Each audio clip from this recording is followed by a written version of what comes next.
Ini kan kayaknya nggak pantas jadi penulis ya. Ini nanti akan jadi DPR juga. Aduh, DPR. Nah, gini Mas. Kalau saya sih meyakini bahwa setiap orang harus berada di dalam ekosistem yang memungkinkan dia.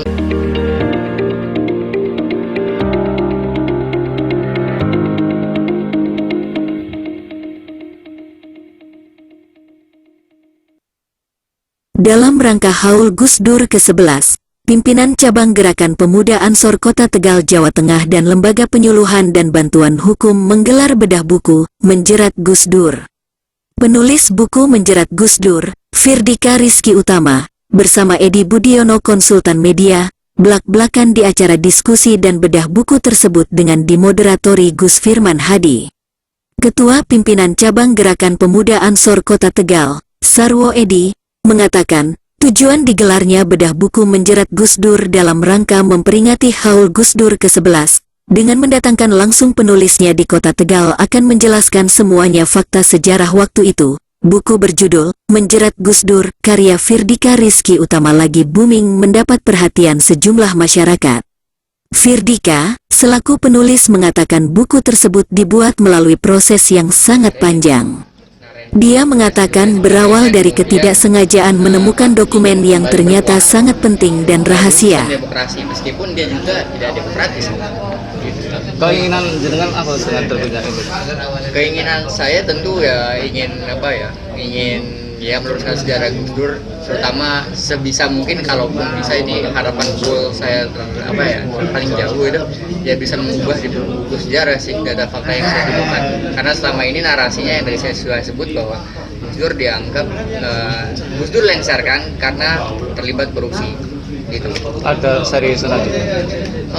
Saya nggak kepikiran untuk bikin selanjutnya, tapi kemudian kalau misalnya edisi revisi atau edisi selanjutnya, cetakan berikutnya maksudnya, itu akan ada beberapa dokumen tambahan, juga ada beberapa data, dan ya ada orang yang ngaku bahwa dia yang berlobby salah satu petinggi partai. Mas, kalau dihubungkan dengan situasi terkini ini, apa yang bisa diambil dari situasi hari ini? Menurut saya ya kalau dalam konteks untuk melengsarkan kekuasaan gitu ya, atau mengkritik begitu, pertama masih menggunakan hoax.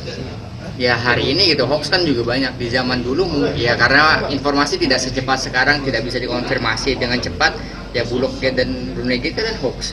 Yang kedua adalah pengerahan massa ya dulu ya saya disebut tadi bahwa ada beberapa organisasi mahasiswa, kemudian juga ada organisasi masyarakat yang berbau Islam tapi yang radikal, itu dikerahkan, dan menurut saya polanya masih agak mirip sih kalau kita melihat fenomena misalnya 2019 kemarin yang setelah pelantikan presiden itu. Sebenarnya saya pernah mau tulis itu, cuman udahlah tahan dulu sampai bukunya keluar. Tapi ya orang-orangnya masih agak sama kok sampai sekarang, tokoh-tokohnya.